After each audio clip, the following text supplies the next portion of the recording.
Star Wars: The Clone Wars is mostly defined by its longer story arcs, the 3 or 4 episode stories that ended up being the stories for which the show became well known, and for good reason. But if you look back to season 1, the episodes that shine out are standalone stories, like Rookies and The Hidden Enemy. And when you get down to it, most of the longer story arcs in that season weren't nearly as good as the longer arcs that eventually became. But at the end of season 1, this began to flip, specifically with the Ryloth Arc.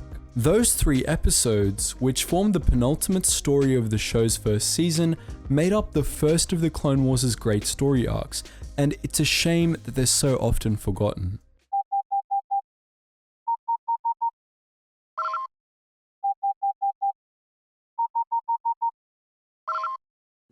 Attention, Sergeant on deck!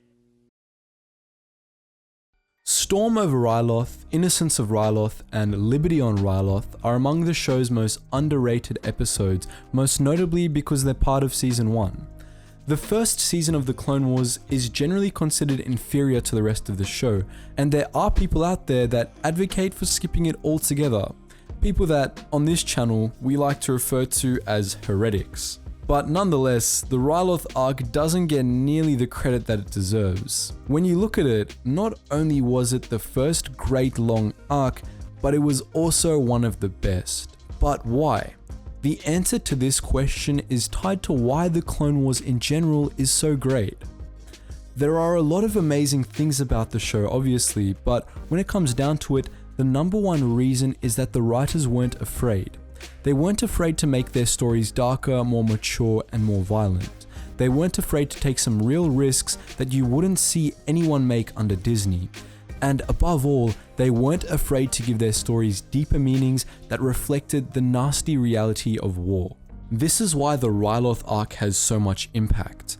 Each of these 3 episodes that make up the arc addresses a different aspect of the reality of war through the lens of different sets of characters, which are tied together on a singular storyline. Let's start with Storm over Ryloth. The first episode of the arc focuses on Ahsoka Tano as she, Admiral Yularen, and Anakin Skywalker attempt to break the blockade of Ryloth. Their first assault fails, and they quickly realize that they're outnumbered, and there isn't time for them to get any sort of reinforcements. But they try again anyway, and this time, through Ahsoka's ingenuity, they break the blockade. The whole story revolves around one theme that makes Ahsoka's arc in the episode resonate more: the inevitable cost in lives of any battle. This episode is rightfully considered to be an extremely important point in Ahsoka's evolution as a character. At the start of the episode, she's a new, eager, overconfident commander about to command her own starfighter operation. Her overconfidence proves to be undoing.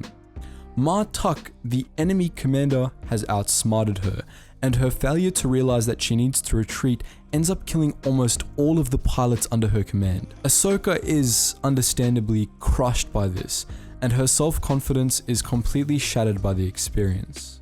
But Anakin, seeing that she's given up, forces Ahsoka to give it another shot. He evacuates one of the Republic's 2 remaining Star Destroyers and takes command of it in a bid to take out Ma Tuck at his flagship, which would allow the rest of the fleet to eliminate the remains of the droid blockade. Ahsoka is put in command of everything else, tasked with using 1 Star Destroyer and its complement to destroy 6 enemy heavy cruisers. But with support from Admiral Yularen and Captain Rex, Ahsoka, now less overconfident and more concerned about conserving the lives of her men, comes up with a plan.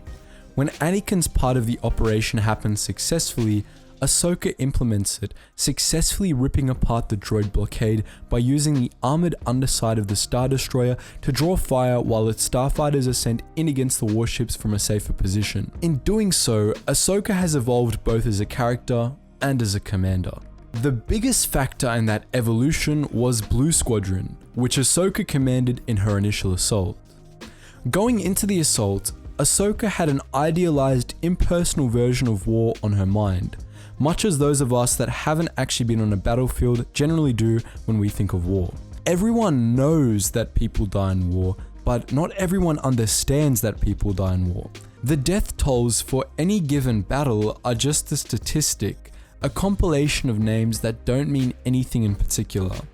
That is, until the names on those lists are names that do mean something to you. Ahsoka knew and was friends with the pilots of Blue Squadron, especially Axe. When almost all of them, especially Axe, died in combat, it suddenly meant something to her.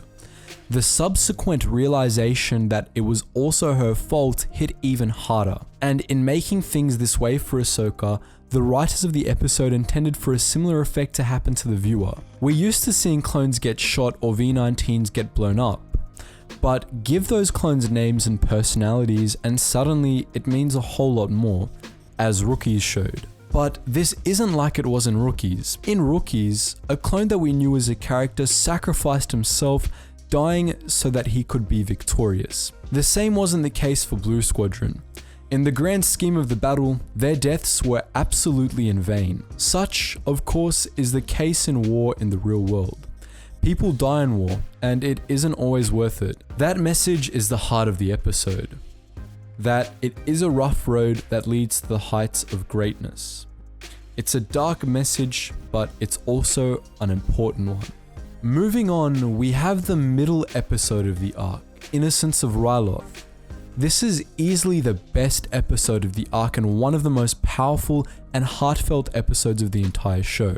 And once more, the sheer power that this episode has comes from its message and the blatant upfront way in which that message is delivered. The opening fortune cookie for this episode is the costs of war can never be truly accounted for.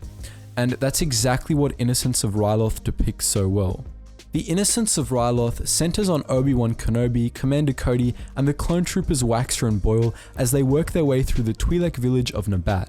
This village has been taken by Confederate Commander TX-20 as the location of a cluster of powerful proton cannons that are stopping the Republic from landing their armies, which he has guarded by living Twi'lek shields. With the help of a little Twi'lek girl, Kenobi and company destroy the cannons and liberate Nabat, allowing the Republic invasion force to land. The usage of living shields in this episode was a really bold move on the writer's part, and it pays off. It's a nasty practice that still happens today, and it's no coincidence that Nabat looks a hell of a lot like what you'd expect seeing pictures out of Iraq, Syria, or Afghanistan. This sets the tone for the episode right away, and lends the plot of the episode a level of seriousness that it wouldn't really have otherwise. Because of those Twi'lek prisoners chained up in front of the cannons, the story isn't just about clones fighting droids over artillery, it's about saving those Twi'leks, who the audience is constantly reminded of almost every time there's a scene in the Separatist command center. But even more impactful than the state of the people of Nabat is the state of Nabat itself. Going into the episode, most viewers generally expect that the Twi'leks will be freed and go on to rebuild their lives. But the sheer destruction that's visible in the village quenches this a bit. Nabat has been shredded, and even if the Twi'leks are freed, the viewer knows full well that it'll be painful for them anyway. Their lives are destroyed, and rebuilding will be long and arduous. By putting this up front in so blatant a manner, the writers make the viewers understand this and empathize with the Twi'leks. The crucial element in making this stick is a little Twi'lek girl named Numa. Numa is the perfect character to make the reality of this destruction have an impact. She's young enough that she's still supposed to have a level of innocence, but old enough to grasp the reality of the situation. She's vulnerable and cute, and so viewers are easily drawn to feel as sympathetic as possible for her. The writers then use this connection to bring the full weight of the destruction Nabat has experienced down on the viewer. Watching Numa lead Waxer and Boyle back to this bombed out, utterly annihilated place, and then realizing, together with the clones, that it's this little girl's house is a special kind of impactful. The absence of Numa's family only adds to this. While we discover later in the episode that her father, at least, is indeed alive and well, it's left completely ambiguous at this point, and the viewer is left to assume that her family is gone. Numa's reaction to the destruction makes the damage to Nabat personal and powerful, and it hits the viewer right in the face with the message of the episode as clear as possible. War is never clean. Civilians will die, homes will be destroyed, and the innocent will lose their families. This is the reality of war, and Innocence of Ryloth brings that reality home to the viewer. Of course, this depiction of reality also serves to make the end of the episode much more impactful. After seeing the destruction of Nabat from Numa's eyes, watching the freed Twi'leks run out from safety to climb a tank and physically rip TX-20 apart is all the more powerful, as is the end scene, which reveals that the Twi'lek word that Numa has been calling Waxer and Boil for the whole episode means brother. This leaves us with the final episode of the arc, Liberty on Ryloth. This episode is focused on Mace Windu as he tries to recruit Cham Syndulla and his freedom fighters to help him take back Lesu, the planetary capital. They team up and are eventually successful in capturing Wat Tambor and at last bringing an end to the Battle of Ryloth. This episode doesn't push its message as hard as the other two episodes in the arc did, but the message was still there. Forming a united front against a common enemy, even when you don't trust your would-be allies, is a necessity. In Liberty on Ryloth, the Republic is finally moving to retake Ryloth's capital, but they find themselves in need of help to do it. To get that help, Mace Windu seeks out Cham Syndulla, the leader of a Twi'lek resistance movement who has been waging his own separate war against the Confederacy. But Windu has a problem. Syndulla is unwilling to work with the Republic because he doesn't trust it. More specifically, he doesn't trust Orn Frita, Ryloth's corpulent senator who he feels doesn't have the interests of the people of Ryloth in mind. Senator Tar doesn't trust Syndulla either. He considers him a fireband that would just as gladly get rid of him as he would get rid of Tambor. As the history buffs in the audience are probably thinking right now, this is very similar to how the Allied powers formed in World War II. The Allies were victorious in World War II because factions that didn't trust each other formed a united front against the Axis. More specifically, the capitalist powers of the US, UK, and France worked together with the communists of the USSR and in a number of crucial resistance groups. Syndulla represents the communists here, while the capitalists are Orn Frita, and in both cases, neither would have been successful had they not worked together. Fortunately for humanity, the Allies ultimately did work together to crush fascism, and unfortunately for Ryloth, Syndulla and Tar made a similar deal. In both cases, of course, the two sides continued to have problems with each other afterwards, but the greater evil was nonetheless brought down. Liberty on Ryloth is about showing just how important this kind of teamwork is, and even if this message isn't nearly as powerful as the other two, it's still an important and often hard to hear message about the reality of war. It caps off the Ryloth arc and finally gives those poor Twi'leks a happy ending. For now. So that's why we consider the Ryloth arc to be the Clone Wars' first great longer story arc. But as per usual guys, I want to know what you think. Did we miss anything in our analysis here? Feel free to post your thoughts in the comments section below. And just before I go guys, I want to say a big thank you to all of the current patrons I have. Your guys' contributions to the channel really does help. It improves the quality and hopefully in the future quantity of the videos soon, as I might be planning to bring back some gaming videos as the 4th video for the week. So make sure you stay tuned for that. And also, make sure you check out all those juicy links in the description below, including our Star Wars Discords, our Geetsly's Gaming Network, and my second history channel called The Front, if you're into history.